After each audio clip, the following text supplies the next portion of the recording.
Welcome everyone, Franco here with Frank Analysis.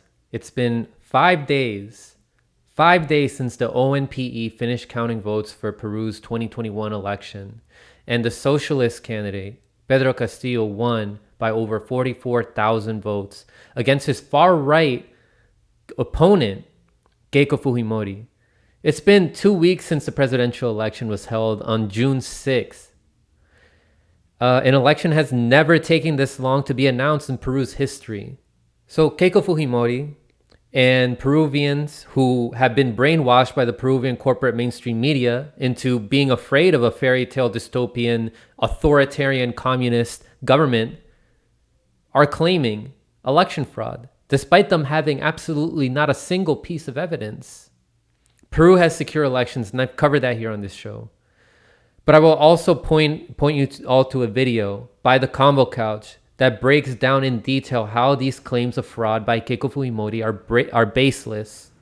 If anything, the elections were rigged in favor of Keiko Fujimori, and she has more power to have committed election fraud because of her connections with powerful capitalists in Peru who are afraid of any sense of a socialist candidate winning the presidency in Peru. What we're seeing now is that the United States might get involved and initiate a coup in Peru. And It's anyway, nuanced. I put it up so there's a possible orchestration against Castillo that has been reported by Brazilian media. And this is, I'm just going to translate this. There was a serious complaint coming from Brazil. According to a journalist, Hildegard Angel, an orchestrated fraud is in favor of Keiko Fujimori. The OEA Secretary General Luis Almagro, which the OEA is the OAS, Same just so thing. you know, Yeah, yes, same thing. would have already written a statement recognizing the triumph of Keiko. Below, we will attach the photo of the journalist's original tweet, and I'm going to go to her tweet directly and write the translation. Okay, so we're going to... Her name is Hildegard Angel. Okay, and she said...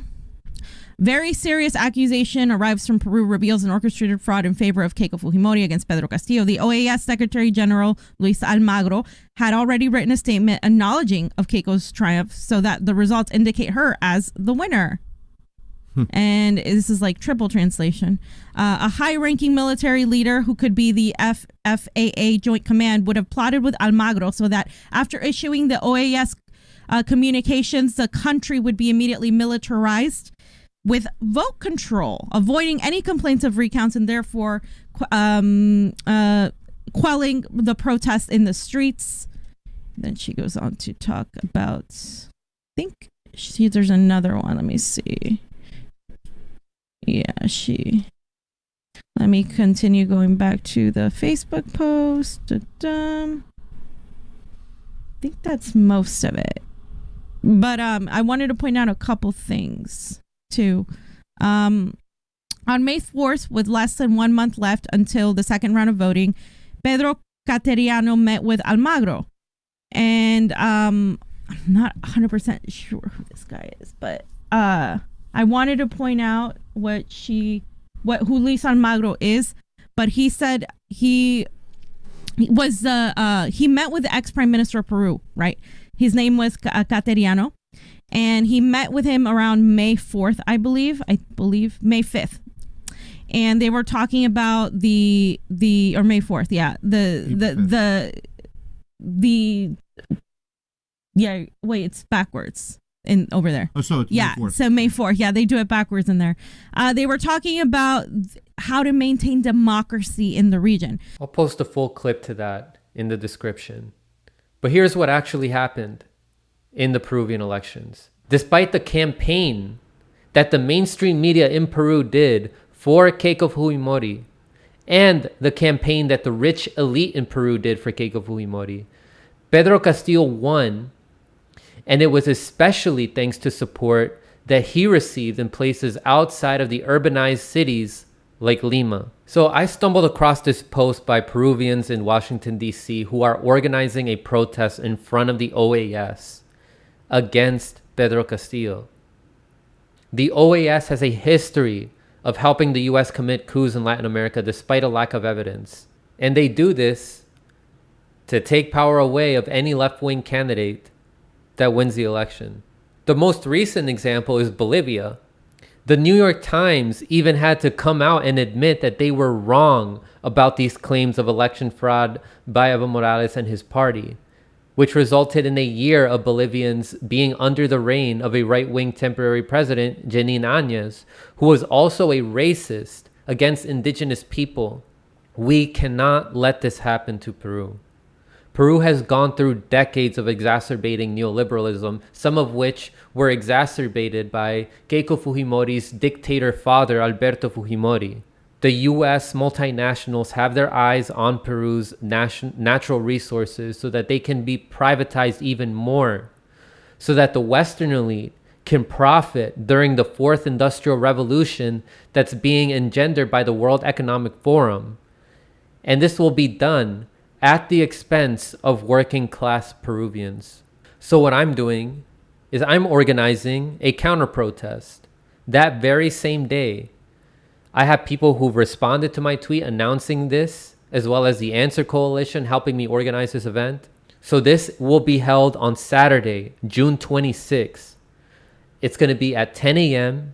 in front of the door of the OAS. The address is 217th Street Northwest in Washington, D.C. Please get the word out about this protest, guys. We cannot let there be another US-backed coup in another Latin American country.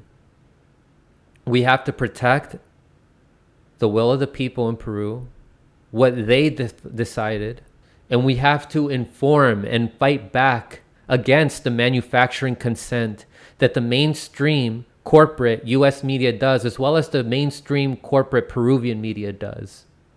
For more in-depth information about Peru's election and everything that went down, you can look at videos that I've done about it. I've live streamed with my cousin who's in Peru. I've also interviewed Fiorella Isabel. I've also covered this by myself, showing clips of what's happening on the ground in Peru. And you can also check out the work by Fiorella Isabel at the Combo Couch. And if you think that this doesn't directly affect you, think again. Because as these Western corporations, these American corporations that are going to profit off of Peru's resources, if they get more powerful, they have more money to buy off more politicians, US politicians, to implement more corporate policies that benefit them and empower them even further, and that will hurt you directly. Medicare for all will be harder to achieve. Anything that you need, student loan debt cancellation, any of that, it's going to get more difficult if we allow these corporations to profit more off of these countries in the global south, countries like Peru. For more information, you can DM me on Twitter at B43Franco, or you can email me at francobo903@gmail.com. That's FRANCOBO903@gmail.com. Thank you guys very much. Please get the word out and stay informed.